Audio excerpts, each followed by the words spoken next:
இங்கே உரையாற்றிய நம்முடைய மாவட்ட கழக செயலாளர் அண்ணன் கம்பம் ராமகிருஷ்ணன் அவர்கள் பேசும்பொழுது சொன்னார்கள், இந்த ஆட்சியிலே மகளிருக்காக நடைபெறக்கூடிய பணிகளை எல்லாம் பார்க்கும் பொழுது நானும் ஒரு பெண்ணாக பிறந்திருக்க கூடாதா என்று. அதே ஆசைதான் எனக்கும். ஏனென்றால் அவர் பெண்ணாக பிறந்திருந்தால் 2 மாவட்ட செயலாளர்கள் பெண்களுக்கு கிடைத்திருப்பார்கள். அதனால் அந்த கருத்தை நான் ஆமோதிக்கிறேன், வரவேற்கிறேன். ஆனால் இங்கே பேசும்பொழுது இன்னொன்றை சொன்னார். ஒரு இடத்திலே 600 வாக்காளர்கள் இருந்தால் அதிலே 300 பேர் பெண்களாக இருப்பார்கள் என்று. அது தமிழ்நாட்டிலே அப்படிப்பட்ட ஒரு நிலை இல்லை. பல மாநிலங்களிலே ஆண்கள் 1000 பேர் இருந்தால் அந்த மாநிலங்களிலே பெண்கள் 800 பேர், ஏன் 900 பேர் என்று ஆண்களை விட குறைவாக பெண்கள் இருக்கக்கூடிய ஒரு நிலையை நாம் பார்த்து கொண்டிருக்கிறோம். ஆனால் தமிழ்நாட்டில் மட்டும்தான் நம்முடைய விகிதாச்சாரத்தை எடுத்துக்கொண்டோம் என்றால் 1000 பெண்கள் இருந்தால் தமிழ்நாட்டிலே 994 ஆண்கள் தான் இருக்கிறார்கள். ஏனென்றால் மற்ற மாநிலங்களில் எல்லாம் பெண் குழந்தை வேண்டாம் என்று நினைக்கக்கூடிய ஒரு எண்ணம் இருக்கிறது. ஆனால் இது தந்தை பெரியாரின் மண், திராவிட இயக்க மண். அதனால் இங்கே பெண் குழந்தைகள் வேண்டும் என்று கொண்டாடக்கூடிய அந்த உணர்வை நாம் விதைத்திருக்கிறோம். அதனால்தான் ஒரு தேர்தலை ஆண்களை விட அதிகமாக அந்த தேர்தலின் வெற்றி தோல்வியை முடிவு செய்யக்கூடிய இடத்திலே தமிழ்நாட்டிலே பெண்கள் அதிகமாக இருக்கிறார்கள். 1000 பெண்கள் இருந்தோம்னா மேடையில் வேணா வேற மாதிரி இருக்கலாம். ஆனா 1000 பெண்கள் இருந்தோம்னா 994 ஆண்கள் தான் இருக்கீங்க. நல்ல ஜாக்கிரதையா இருங்க. தேர்தல் வருது, அதனால நாங்க தான் முடிவு பண்ணணும். அதனால் பெண்கள் எப்பொழுதுமே விழிப்போடு இருக்கக்கூடியவர்கள்.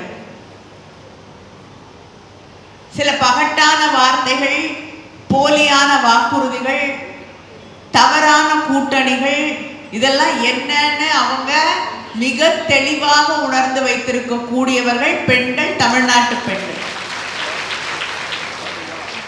யார் வந்தா தன்னுடைய குடும்பத்திற்கு, தனக்கு, தன்னுடைய பிள்ளைகளுக்கு, தன்னுடைய பிள்ளைகளின் எதிர்காலத்திற்கு பாதுகாப்பான ஒரு ஆட்சி நடக்கும் என்பதை நம்முடைய சகோதரிகள் தெளிவாக புரிந்து வைத்திருக்கிறார்கள்.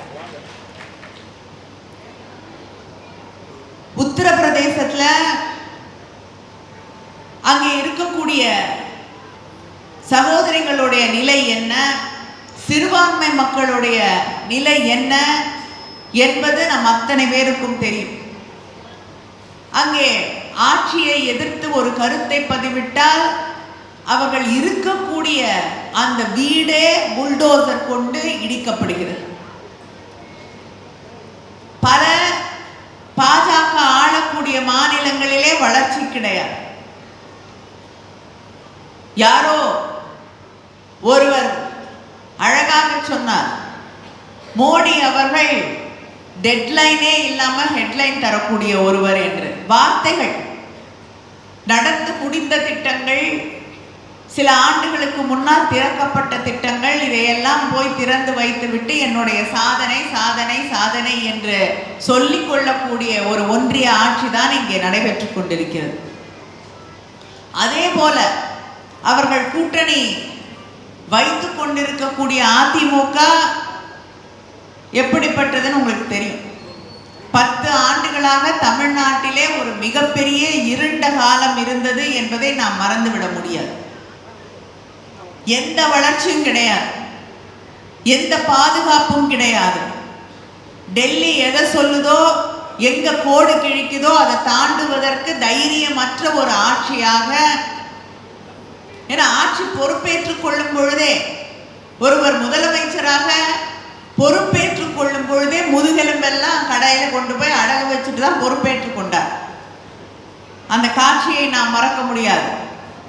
எப்படி போய் தவழ்ந்து போய் நன்றி கடன் செலுத்தினார்கள் என்று நாம் பார்த்தோம்.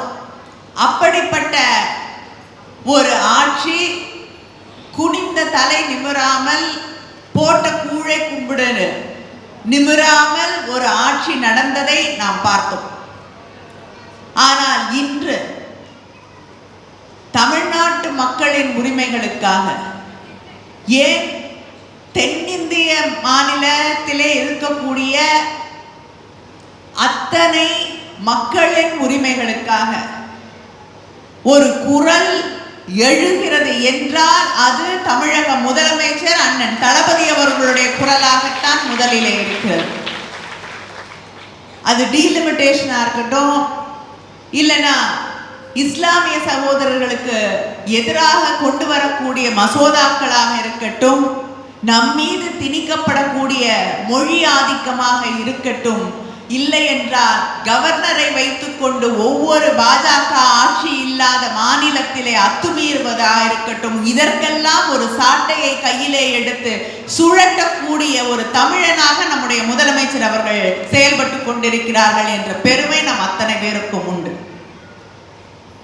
ஒவ்வொரு முறையும் பல மாநில பாஜக ஆட்சியில் இல்லாத மாநிலங்களே இருக்கக்கூடிய தலைவர்களை எல்லாம் சந்திக்கும் பொழுது அவர்கள் அங்கே இருக்கக்கூடிய கவர்னர்கள் எப்படி செயல்படுகிறார்கள், எப்படி ஆட்சிக்கு விரோதமாக ஆட்சியே நடத்தக்கூட முடியாத அளவிற்கு அவர்கள் அங்கே இயற்றப்படக்கூடிய சட்டங்கள் மசோதாக்களிலே கையெழுத்து போடாமல் அங்கே இருக்கக்கூடிய ஆட்சியிலே தலையிட்டு அவர்கள் செயல்படவே முடியாத நிலையை உருவாக்கி கொண்டிருக்கிறார்கள் என்பதை எல்லாம் எடுத்து சொன்னபோது, அதே போல ஒரு கவர்னர் தமிழ்நாட்டிலே வந்து எந்த சட்டத்தை நிறைவேற்றி அங்கே நம்முடைய சட்டமன்றத்திலிருந்து அனுப்பினாலும் அவர் வைத்துக்கொண்டே இருப்பார்.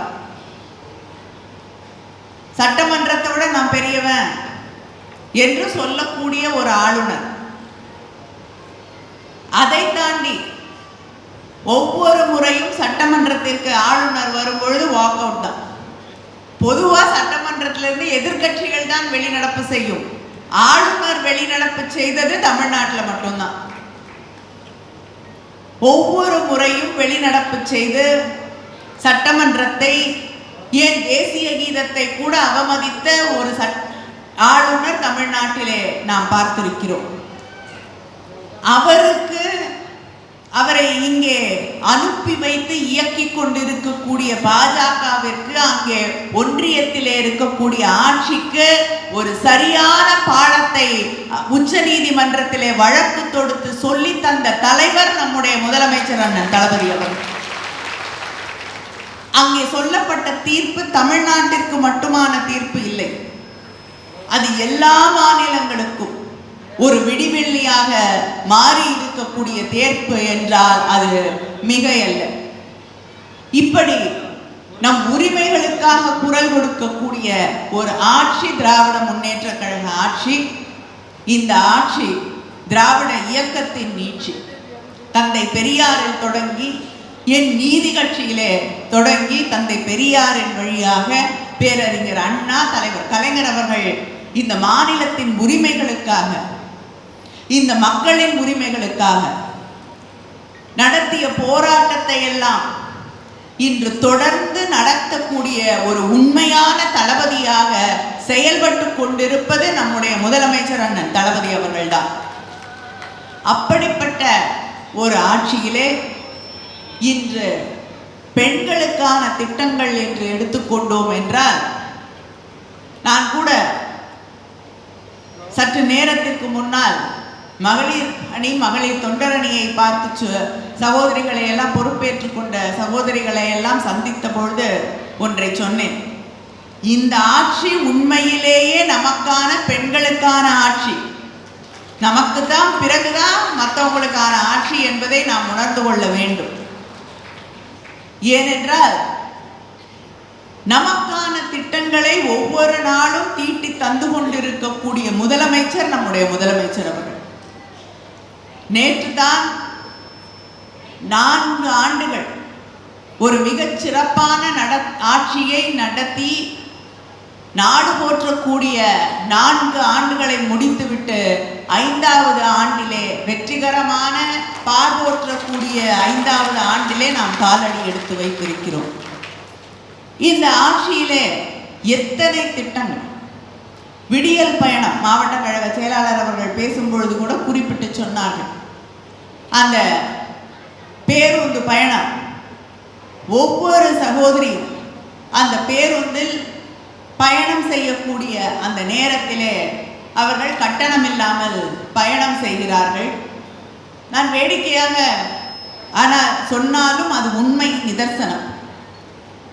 ஏனென்றால் ஒரு காலகட்டத்திலே நீங்கள் வெளியில் போகணுன்னா யார்கிட்டயாவது போய் காசு கேட்கணும் இல்லையா? அதுக்கு காசு கேட்கணுன்னா பர்மிஷன் வேறு கேட்கணும். வெளியில் போட்டுமா, அம்மாவை பார்க்க போட்டுமா, இங்கே போய் கடைக்கு போட்டுமா, இல்லைன்னா வேறு ஏதாவது ஒரு வேலை இருக்குது நான் போகட்டுமா அப்படின்னு கேட்கணும். பஸ்ஸுக்கு இவ்வளோ ஆகும், எதுக்கு போகணும் அப்படின்னு 1000 கேள்வி கேட்பாங்க. இன்னைக்கு இப்போ இதெல்லாம் இல்லை. எங்கேயாவது வெளியில் போகணுன்னா நீங்கள் போய் பையை எடுத்துட்டு நான் வெளியில் போகிறேன் அப்படின்னு சொல்லிட்டு கிளம்பி போய்கிட்டே இருக்கலாம் இல்லையா? உங்கள் வீட்டில் இருக்கக்கூடிய ஆண்கள் வெளியில் போகணுன்னா நீங்கள் சொல்லலாம், மாத கடைசி ஆச்சு இல்லை, காசு இல்லைல்ல, ஏன் வீணாக வெளியில் போகிறீங்க, வீட்டில் உட்காருங்க அப்படின்னு நீங்கள் சிக்கனம் பிடிக்கக்கூடிய இடத்திலே மற்றவர்களுக்கு ஆலோசனை சொல்லக்கூடிய வழிநடத்தக்கூடிய இடத்திலே இருக்கிறீர்கள். உங்களை தடை செய்யறதுக்கு எதுவுமே கிடையாது. அதே போல நம்முடைய வீட்டு பெண்கள், தலைவர் கலைஞர் அவர்களுடைய ஆட்சி காலத்திலே தான் ஒரு பெண் 10வது வகுப்பாவது படித்து முடித்து விட வேண்டும் என்பதற்காக அந்த திருமண உதவி திட்டத்தை கொண்டு வந்தார்கள். ஏன்னா கல்யாணம் பண்ணி கொடுத்துடணும் அப்படின்னு அந்த பிள்ளையே படிக்கிறத நிறுத்திடக்கூடாது. அதனால 10வது படித்தா நானே அந்த திருமணத்திற்கு உதவி செய்கிறேன் என்று தலைவர் கலைஞர் அவர்கள் ஒரு திட்டத்தை கொண்டு வந்தார்கள். இப்பொழுது 10வது படித்த பெண்கள் நான் 10வதோடலாம் நிறுத்த தயாரா இல்லை, நான் 12வது முடிப்பேன் என்று அவர்கள் பள்ளி இறுதியை தொட்டு அங்கே வெற்றி பெற்று நிற்கிறார்கள். நம்முடைய அண்ணன் தளபதி அவர்கள் ஆட்சி பொறுப்பிலே வந்த பொழுது அதற்கு முன்னாலே தலைவர் கலைஞர் அவர்கள் தன்னுடைய ஆட்சியிலே தமிழ்நாட்டில் தான் சின்ன சின்ன ஊர்களில் அரசு கல்லூரிகள் இருக்கு. அந்த அரசு கல்லூரிகளில் இருக்கிறதுனால தான் நம்முடைய கிராமங்களில் இருக்கக்கூடிய பிள்ளைகளால் படிக்க முடிகிறது. வெளியூரில் போய் ஃபீஸ் கட்டி அங்கே இருக்கக்கூடிய ஹாஸ்டலுக்கு காசு கட்டி படிக்க வேண்டிய அவசியம் இல்லை. வீட்டு பக்கத்திலே பஸ் ஏறி போய் இறங்கி படிச்சுட்டு வரலாம். அதே போல வீட்டு பக்கத்தில் இருந்தால் பெண்கள் படிக்க முடியும். வெளியூரில் போய் தங்கி படிக்கணும்னு அனுப்ப மாட்டாங்க, பல குடும்பங்களிலே அனுப்ப மாட்டாங்க. அதனால இன்னைக்கு பெண்கள் படிக்கக்கூடிய வாய்ப்புகள் தமிழ்நாட்டிலே அதிகம். கிராமங்களிலே இருக்கக்கூடிய பிள்ளைகள் படிக்கக்கூடிய வாய்ப்புகள் தமிழ்நாட்டிலே அதிகம். அதனால நம்முடைய முதலமைச்சர் அண்ணன் தளபதி அவர்கள் ஆட்சி பொறுப்பேற்றுக் கொண்ட பிறகு இங்கே இருக்கக்கூடிய அந்த பள்ளி, அரசு பள்ளிகளிலே படித்து முடித்திருக்கக்கூடிய, இன்று அரசு உதவி பெறக்கூடிய பள்ளிகளையும் அதில் சேர்த்திருக்கிறார்கள். அந்த பிள்ளைகள் கல்லூரி கனவுகளோடு பள்ளியிலிருந்து காலடி எடுத்து வெளியே வைக்கும் பொழுது அந்த படிப்பு என்றும் தடைபடக்கூடாது என்பதற்காக மாதம் 1000 ரூபாயை புதுமை பெண் திட்டத்தின் வழியாக வழங்கக்கூடிய ஆட்சி நம்முடைய ஆட்சி. இப்படி எத்தனையோ திட்டங்கள் ஒவ்வொரு நாளும் பெண்கள் படிப்பதற்காக நான் முதல்வர் திட்டத்தின் வழியாக நம்முடைய வீட்டு பிள்ளைகள் வேலை வாய்ப்புகளை பெருக்கிக் கொள்வதற்கான திட்டங்கள், வீடு தேடி மருத்துவ வசதிகள் வளர்ந்த நாடுகளில் கூட கிடைக்காது. வீட்டுக்கு தேடி வந்து பிசியோதெரப்பி, வீட்டுக்கு தேடி வந்து பிளட் டெஸ்ட், வீட்டுக்கு தேடி வந்து உங்களுக்கான மருந்துகள், இதையெல்லாம் வழங்கக்கூடிய ஆட்சி திராவிட முன்னேற்ற கழக ஆட்சி, நம்முடைய அண்ணன் முதலமைச்சர் தளபதி அவர்களுடைய ஆட்சி. இது போல எத்தனையோ செய்திகள் நமக்கு. சகோதரிகளுக்கு மாதம் 1000 ரூபாய், முதல் கட்டமாக மகளிர் உரிமை தொகை, நினைவில் வச்சுக்கோங்க, இது உரிமை தொகை, உதவி தொகை இல்லை, தெளிவா சொல்லியிருக்காங்க. உரிமை தொகை, உங்களுக்கு உரிமையாக இருக்கக்கூடிய தொகை என்று காலையிலிருந்து இரவு வரை உழைக்கக்கூடிய சகோதரிகள் சும்மா இருப்பாங்க வீட்டில் அப்படின்னு சொல்லி யாரை வீட்டிலேயே வைத்திருந்தார்களோ, யாருடைய உழைப்பிற்கு மரியாதை இல்லாத ஒரு சூழல் இருந்ததோ, அந்த சகோதரிகளின் உழைப்பை நான் மதிக்கிறேன், நான் பாராட்டுகிறேன், நான் போற்றுகிறேன் என்று. இது உங்களுடைய உழைப்பிற்கான ஊதியம் இல்லை, அதுக்கு ஊதியமே கொடுக்க முடியாது. ஆனா உங்களுக்கு உரிமையாக நான் மாதம் 1000 ரூபாய் தருகிறேன் என்று 1,15,00,000 சகோதரிகளுக்கு இன்று அந்த உரிமை தொகை வழங்கப்படுகிறது. அந்த 1000 ரூபாவை கையில வாங்கும் போது முதல் முறையாக எத்தனையோ தமிழ்நாட்டு சகோதரிகள் என்னுடைய காசு, எனக்கு உரிமை உள்ள காசு, நான் நினைத்தபடி இதை செலவு செய்ய முடியும், என் பிள்ளைங்களுக்கு என்ன வேணாலும் வாங்கலாம், அம்மாவுக்கு கொடுக்கலாம், யாரும் என்னை கட்டுப்படுத்த முடியாது என்று பொருளாதார சுதந்திரத்தை அந்த 1000 ரூபாய் உங்களை உணரச் செய்கிறது. அந்த 1000 ரூபாய் வாங்கின சகோதரி தன்னுடைய மகள் தான் வேலைக்கு சென்று இதை போல 10 மடங்கு 20 மடங்கு அதிகமாக சம்பாதிக்க வேண்டும் என்று அந்த பெண்ணை படிக்க வைப்பார். ஏன்னா அந்த 1000 ரூபாயில அந்த பொருளாதார உரிமை என்னன்னு புரியுது இல்லையா?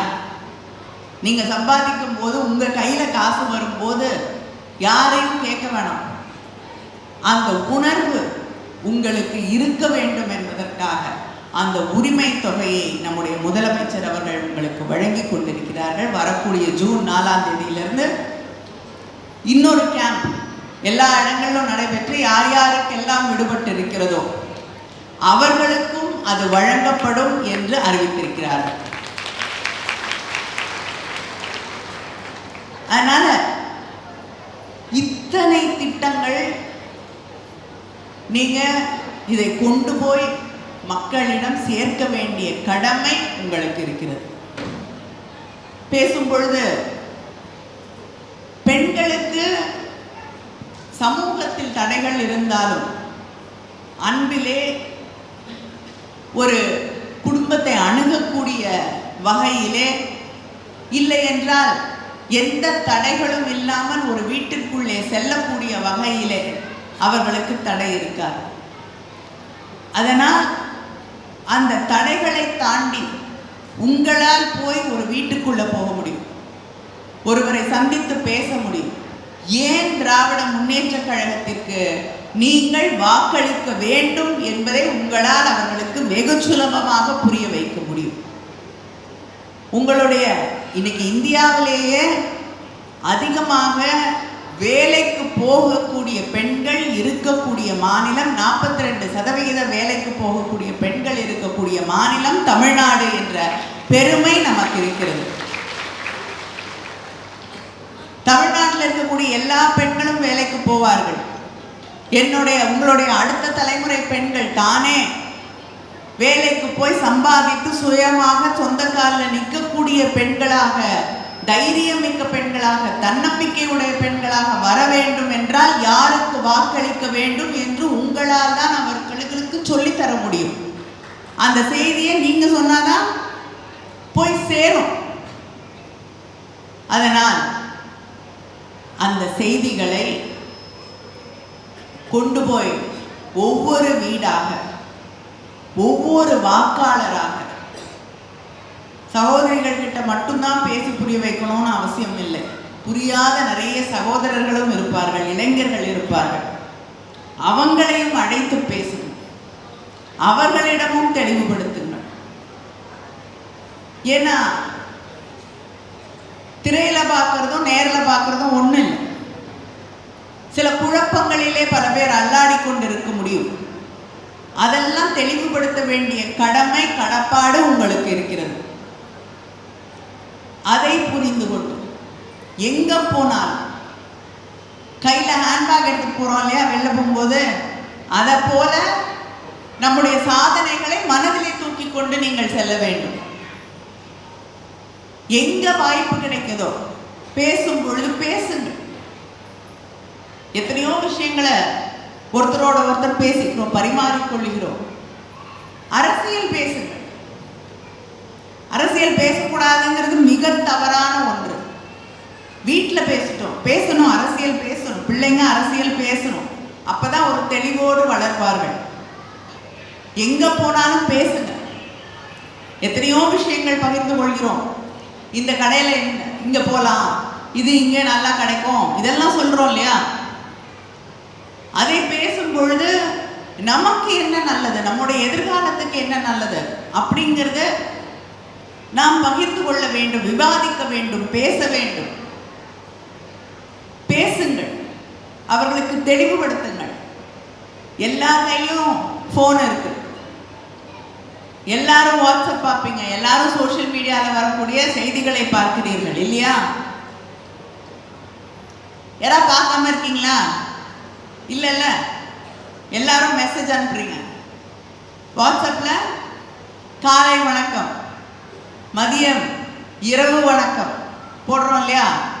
அதோடு சேர்த்து நம்முடைய கழகத்தின் செய்திகளை, சாதனைகளை, முதலமைச்சரின் சாதனைகளை சேர்த்து அனுப்புங்கள். ஒரு நாளைக்கு ஒரு செய்தி, ஒரு வாட்ஸ்அப் குரூப்ல ஒரு விஷயம், ஒரு தவறான கருத்து பரப்பப்படும் போது அதை தெளிவுபடுத்துங்க. எத்தனையோ தினமும் போய் சொல்லுவாங்க, இதை பண்ணிட்டாங்க, இது இங்க நடந்தது, இந்த கோயிலை இழுத்து பூட்டிட்டு போயிட்டாங்க, ஏதோ இவங்க தான் எல்லாத்தையும் காப்பாத்துற மாதிரி நம்ம அவங்களுக்கு எதிராக நடக்கிற மாதிரி பேசுவாங்க. இந்துக்களுக்கு திமுக எதிரானவர்கள் என்று நான் கேட்கிறேன். இங்க பெரும்பான்மையாக இருக்கக்கூடியது ஹிந்து சகோதரிகள் தானே? ஆமாவா இல்லையா? பெரும்பான்மை இந்துக்கள் தான். யார் உங்களுக்கு மகளிர் உரிமை தொகை தரா? யார் உங்களுக்கு உங்களுடைய வீட்டில் இருக்கக்கூடிய பிள்ளைகளுக்கு மகளிர் புதுமை பெண் திட்டத்தின் வழியாக 1000 ரூபாய் வழங்குகிறார்கள்? யாருடைய ஆட்சியில உங்களுக்கு இல்லம் தேடி கல்வி என்று ஓடோடி வந்து உங்க வீட்டு பிள்ளைங்களுக்கு கல்வியை சொல்லி தந்த ஆட்சி யாருடைய ஆட்சி? வேலை வாய்ப்புகளை தொடர்ந்து உருவாக்கி கொண்டிருக்கக்கூடிய ஆட்சி யாருடைய ஆட்சி? திராவிட முன்னேற்ற கழக ஆட்சி. இந்துக்கள் இந்துக்கள் இந்துக்கள்னு சொல்லிட்டு இருக்காங்க இல்லையா? அவங்க இந்துக்களுக்கு பெரும்பான்மையாக இருக்கக்கூடிய ஒடுக்கப்பட்ட, ஒதுக்கப்பட்ட சாமானிய சகோதரிகளுக்கு, சகோதரர்களுக்கு என்ன செஞ்சிருக்காங்க? ஒன்றும் செய்யல. பேசுறதோட சரி. ஆனா உண்மையிலேயே இந்த சமூகம் யாரை பிற்படுத்தப்பட்டவர்களாக, ஒடுக்கப்பட்டவர்களாக பெரும்பான்மை இந்துக்களை வைத்திருந்ததோ அவர்களுக்காக போராடி உரிமைகளை பெற்று தந்த இயக்கம் திராவிட இயக்கம், திராவிட மாடல் ஆட்சி என்பதை இங்கே இருக்கக்கூடிய அத்தனை பேருக்கும் செய்திகளாக கொண்டு போய் சேர்க்க வேண்டிய கடமை இங்கே இருக்கக்கூடிய சகோதரிகளுக்கு இருக்கிறது. அதனால இதைவிட மிக முக்கியமாக நீங்க பாக முகவர்களாக இருக்கிறீர்கள். பல மாநிலங்கள்ல பாஜக அந்த வாக்காளர் பட்டியலிலே எத்தனை குழப்பங்களை ஏற்படுத்தியிருக்குன்னு உங்க அத்தனை பேருக்கு செய்தித்தாள்கள் வழியாக நீங்கள் உணர்ந்து கொண்டிருப்பீர்கள், படிச்சிருப்பீங்க, ஊடகங்கள்ல பார்த்துருப்பீங்க. புதுசா திடீர்னு கொண்டு வந்து பட்டியலில் பேர் சேர்ப்பாங்க. திடீர்னு இல்லாதவங்க இருக்காங்கன்னு இருக்கிறவங்க இல்லைன்னு காணடிச்சிருவாங்க.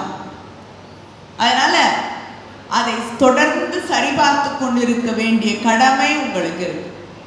எந்த தெருவில் யார் இருக்காங்க, எந்த பாகத்திற்கு நீங்கள் முகவர்களாக இருக்கிறீர்களோ அங்கே இருக்கக்கூடிய அத்தனை பேரும் யார் என்று தெரிந்து வைத்துக் கொள்ளுங்கள்.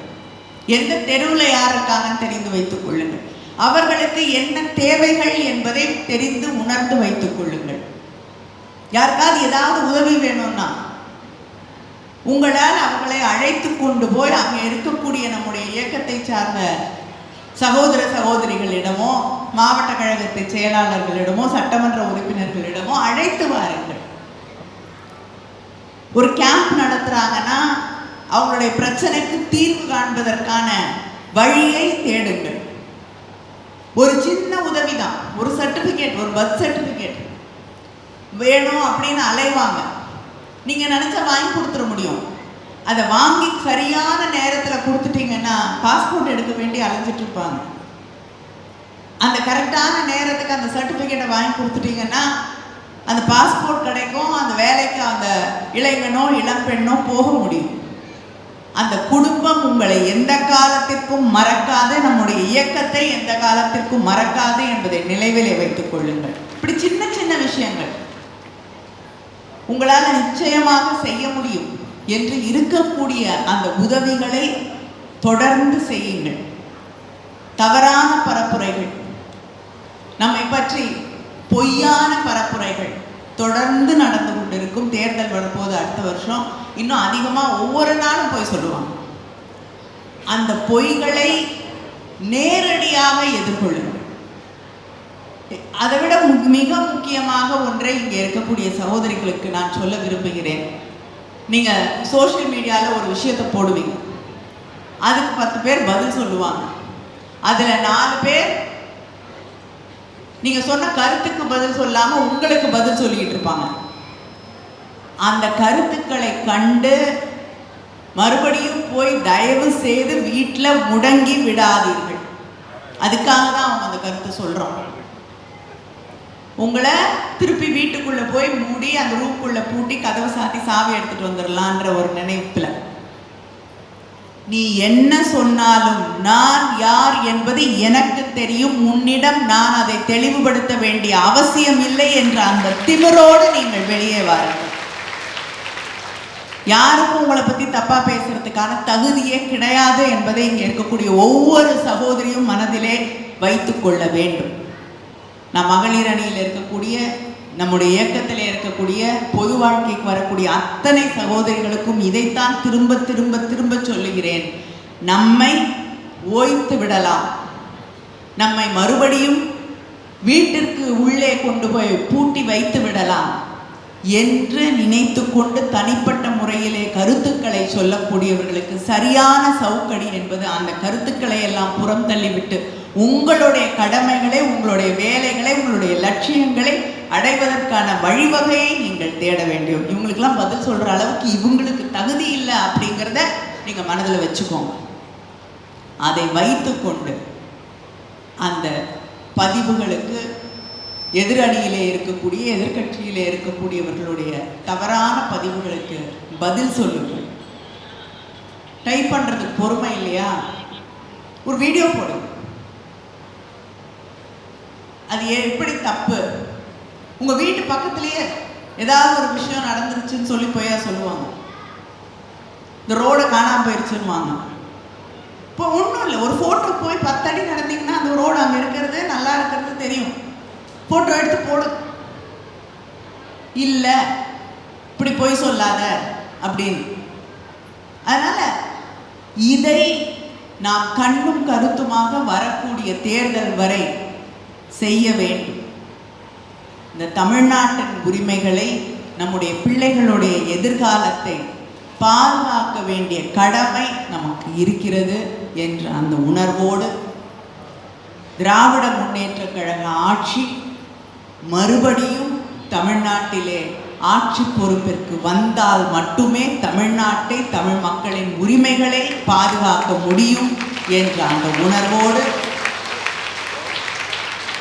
நம்முடைய முதலமைச்சர் அவர்கள்தான் இந்த மக்களுக்காக தலை நிமிர்ந்து நின்று நேருக்கு நேர் அவர்களை சந்தித்து உரிமை குரல் கொடுக்கக்கூடிய ஒரு தலைவன் என்ற அந்த உணர்வோடு இந்த தேர்தலிலே இங்கே இருக்கக்கூடிய சகோதரிகள் பணியாற்ற வேண்டும்.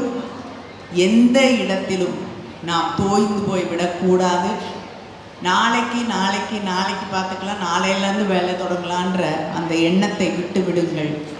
இன்று இப்பொழுது நாம் நம்முடைய தேர்தல் பணிகளை துவங்கி விட்டோம் என்ற அந்த முழக்கத்தோடு இன்றிலிருந்து இந்த நிமிடத்திலிருந்து நம்முடைய தேர்தல் பரப்புரையை பணிகளை தொடங்குவோம். உங்கள் அத்தனை பேருக்கும் என்னுடைய வாழ்த்துக்கள். நன்றி.